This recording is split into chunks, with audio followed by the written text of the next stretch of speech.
Sounds like it. Welcome to Something to Talk About from the Bainbridge Island Senior Community Center.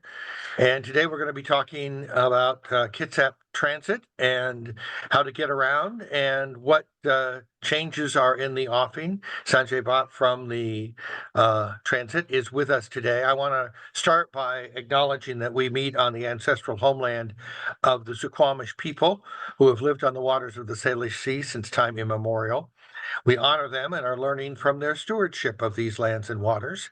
And we're also grateful to Fieldstone Communities of Bainbridge Island, which is a sponsor of Something to Talk About. They offer assisted and independent living and a vibrant memory care community up on Rolling Bay.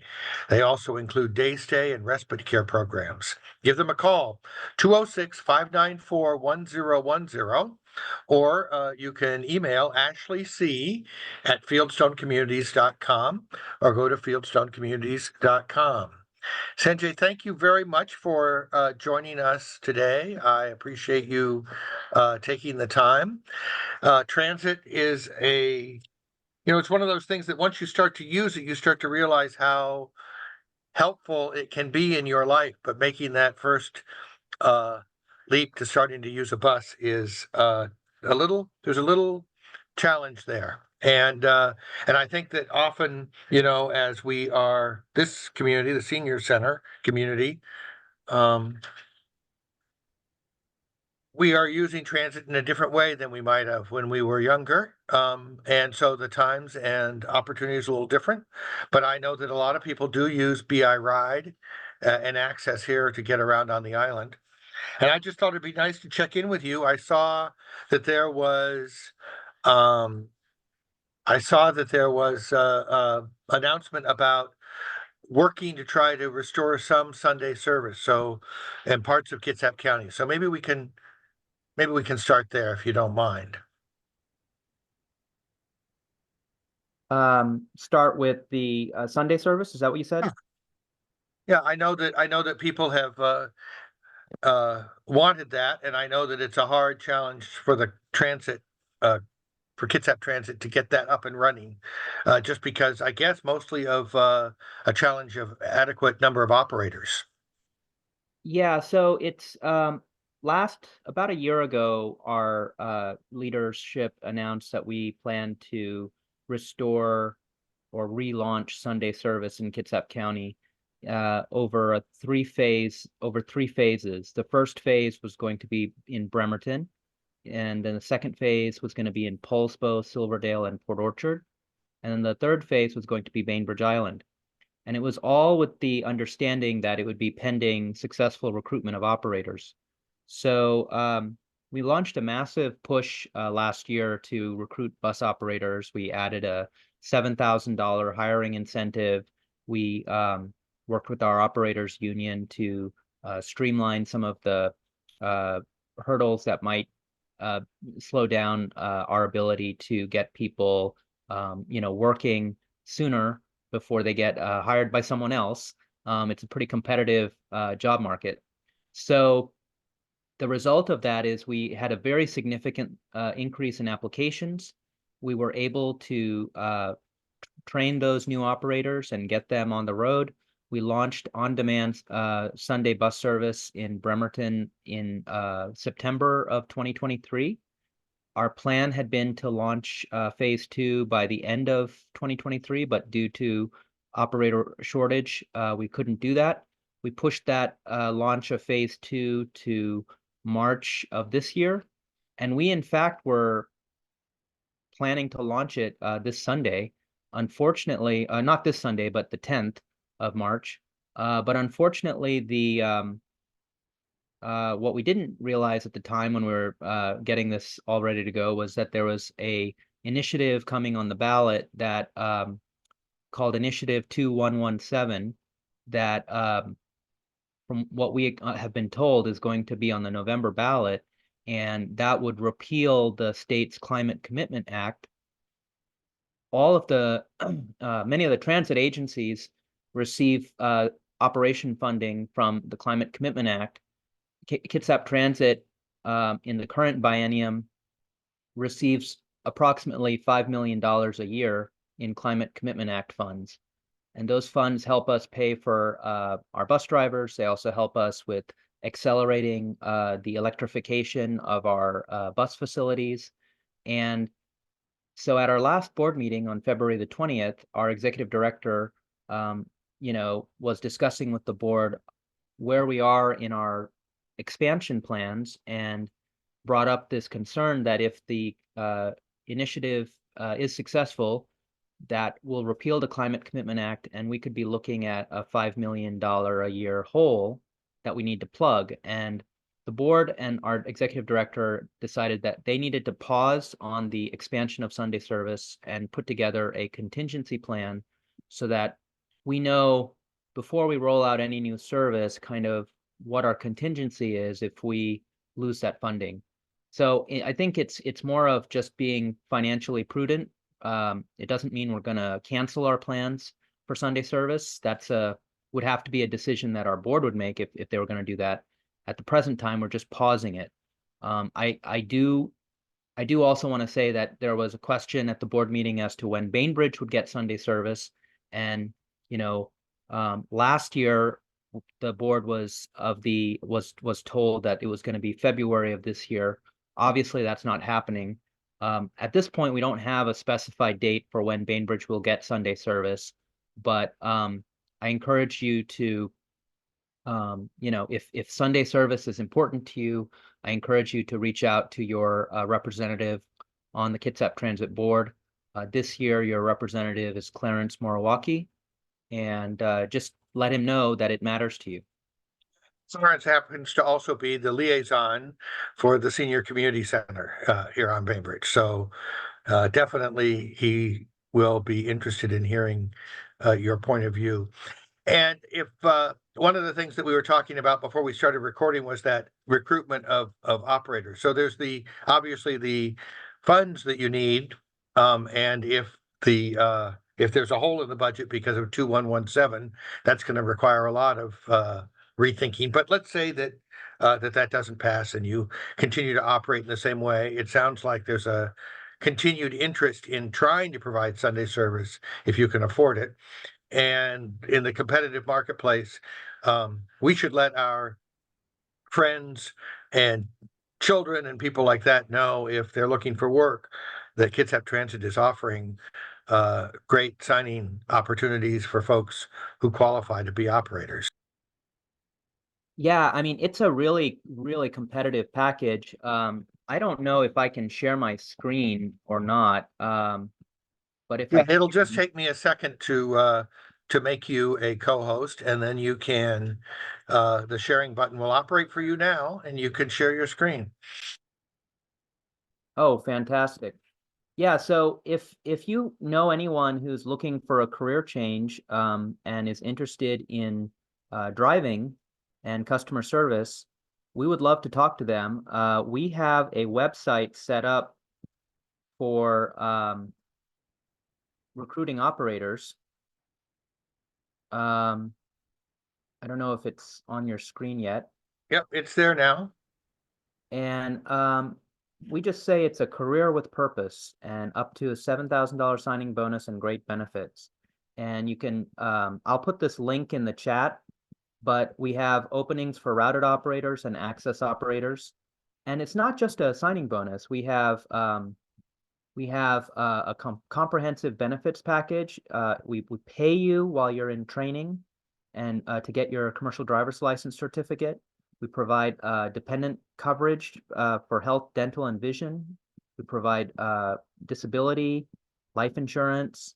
You have accruing a state pension, generous paid leave, and flexible spending account, free passes on our transit system for you and your family. So it's and you don't have to have a college degree. High school diploma is what we require, and you have to be at least 18-year-old at the time of hire.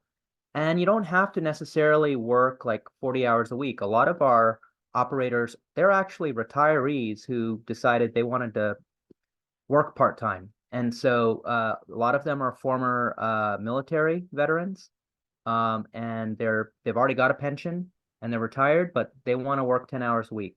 Now, I can't say that, you're going to get exactly the schedule that you want. It is a seniority driven bid list, but that is to say that there are people who like to work less than 40 hours a week who can do that as a bus driver. The other thing I just wanted to share on that operator recruitment front is that we are um, always looking for good people who want to serve the residents of Kitsap County. And so even if you know someone who wants to work but doesn't want to drive a bus, I would encourage them to go to our employment page, kitsaptransit.com/employment. And right now we're looking for an IT manager. We're looking for actually a recruiter. So we're always in a state of hiring. So just passing that along. Great. And then the other thing I wanted to touch on with you today for sure is I got to notice that there's some service changes coming up. Yeah. Um, Yeah, the biggest one that I think is going to be pretty significant improvement to our for a lot of our visitors and residents on the island is a change that's going into effect with BI Ride. Now, many of you have taken BI Ride, but for those who haven't, that is our on-demand bus service that operates midday when our fixed route buses are not in service. And the big change is that um, I'll share my screen again just so I get this correct. Um, so starting on March the 4th, BI Ride's time stops will be changing. Currently, the time stop is at the ferry terminal and on Winslow Way. What we saw was that the way a time stop works, you just hop on the bus at that time point and you ride to the next time stop.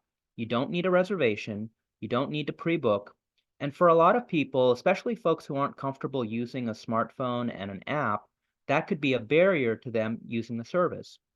And it didn't really make a whole lot of sense for us to have a time stop at the ferry terminal because that would require that Washington State ferries follow their schedule. So we decided to get rid of that as a time stop. that just And has now I have to laugh basically about the that, time right? stop, I just have to laugh about the fact that Washington State ferries would be required to keep to their own it is schedule. what it is. That's right. Anyway, so because of that, you thought, well, that's not a great place for a time stop. Yes. And so we looked at the data to see where people were requesting rides on BI Ride, and we decided to move the time stops to where there was higher demand. And so starting on March the 4th, the time stops will be Winslow Way, the Coppertop Park on Sportsman Club Road, and Blodell.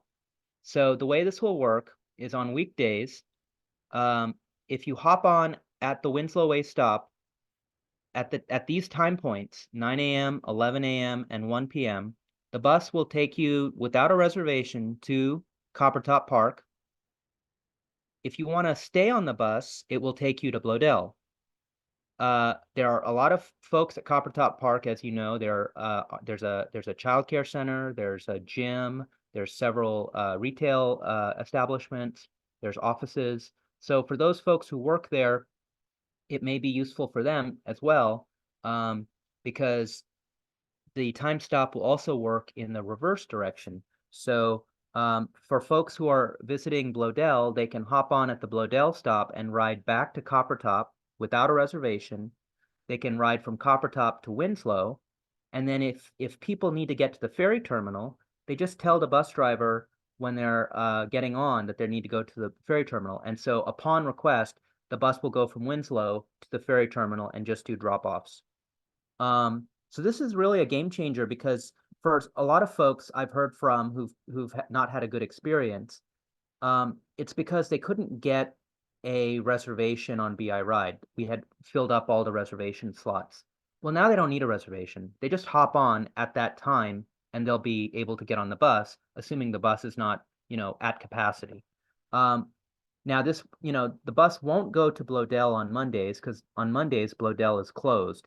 And so we have that note up here. The other thing is that on Saturdays, there will be these time stops as well.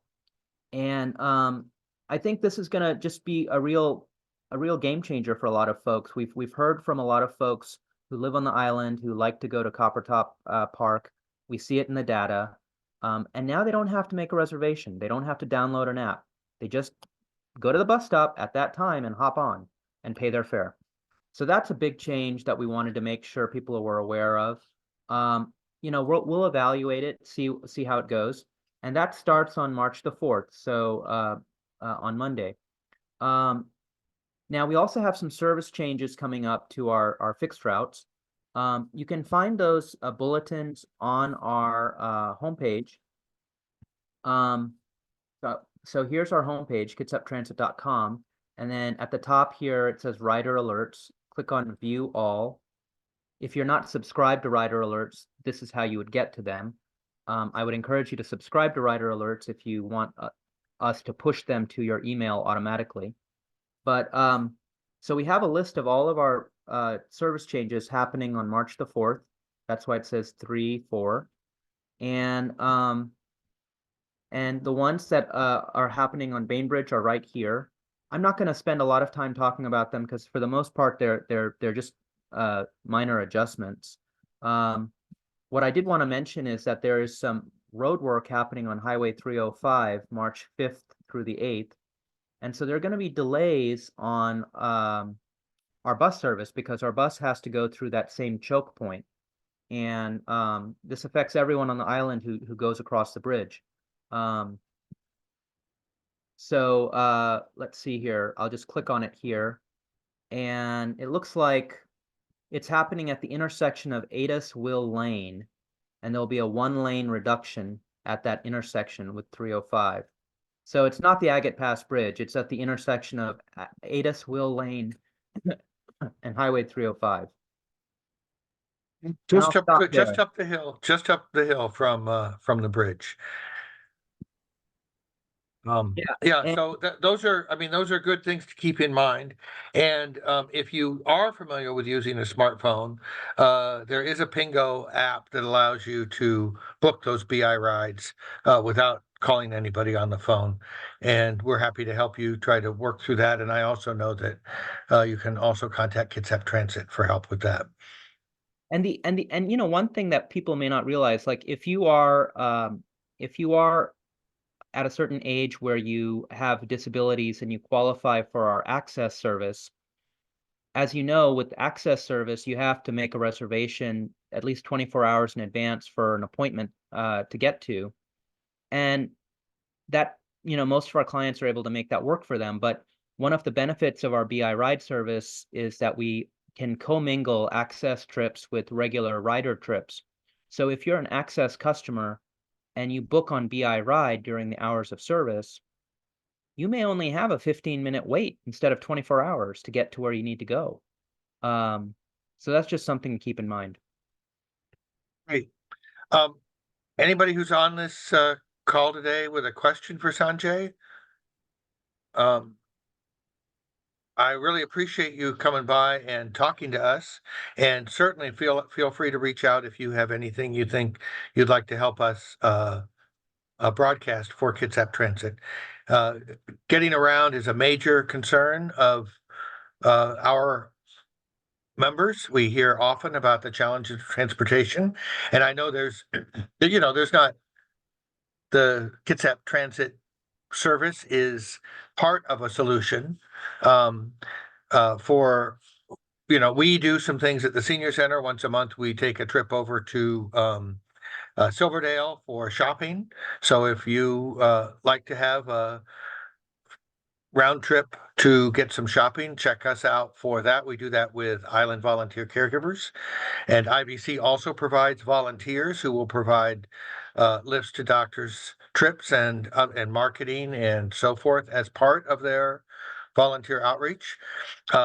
And so those things all work together with Kitsap Transit to try to help people get where they need to go when they need to go there. Anything to add to that, Sanjay?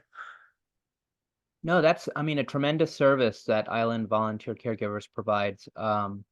I don't know if they are part of our VanLink program, but our VanLink program provides a van to nonprofit agencies in our community that serve special needs, and we take care of the maintenance of the van and insurance and a lot of those things.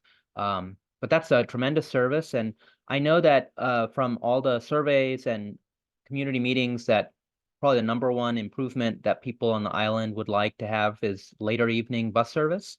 And I think our board is wants to do what it can to increase ridership in a way that is going to be meaningful, like not just adding 2 people to a bus, but adding 10 people to a bus. So we wanna serve people where the demand is and use these resources efficiently. I think it's just kind of we're a little bit on pause right now while we try to figure out um, how big of an impact this initiative will have, and if it's going to make us stall our expansion plan, or if we're just going to have to pick and choose what we do. And so more to come on that. I will note that tomorrow our executive director is holding Kitsap Transit's quarterly online community meetings. So if you'd like to speak directly with John Clausen, you would just need to go to, I'm going to share my screen one last time. You would just go to our website here, kitsaptransit.com, and then you click on the Connect tab, click on Public Meetings, and right here, Saturday, March 2nd, you would just click on one of these time slots. He's going to do 3 different Zoom sessions, and you just click on one of those 3 time spots to register and get the link sent to your email. And he will be talking about a proposed fare increase for our fast ferries, as well as how bus service in Central and North Kitsap could change when we open the Silverdale Transit Center. We're building a new transit center right across from St. Michael Medical Center in Silverdale. And so for those of you who might take the bus to Silverdale for doctor's appointments, and if you're talking about having different options, that might be relevant to you. Our hope is that once that new transit center is open, you're going to have basically door-to-door service to the hospital, because let's say you get on at 305 and ferry terminal, that bus will take you to Polsbo, where you might change a bus and get on a bus that's going to Silverdale. But that bus that's going to Silverdale will come into the Silverdale Transit Center, and then what we're trying to work with the hospital to see if we can get the bus to come right up to the hospital's door, so people can get off right in front of the hospital, and they won't have to walk across Ridgetop. So, I think I've talked too much, but I'm just trying to. No, I think you talked just enough. Thank you very much. And if you're watching this video after those presentations, you can note that they are quarterly, and so you can make a note, and you can also always reach out to Kitsap Transit by email or phone call. Thank you very much,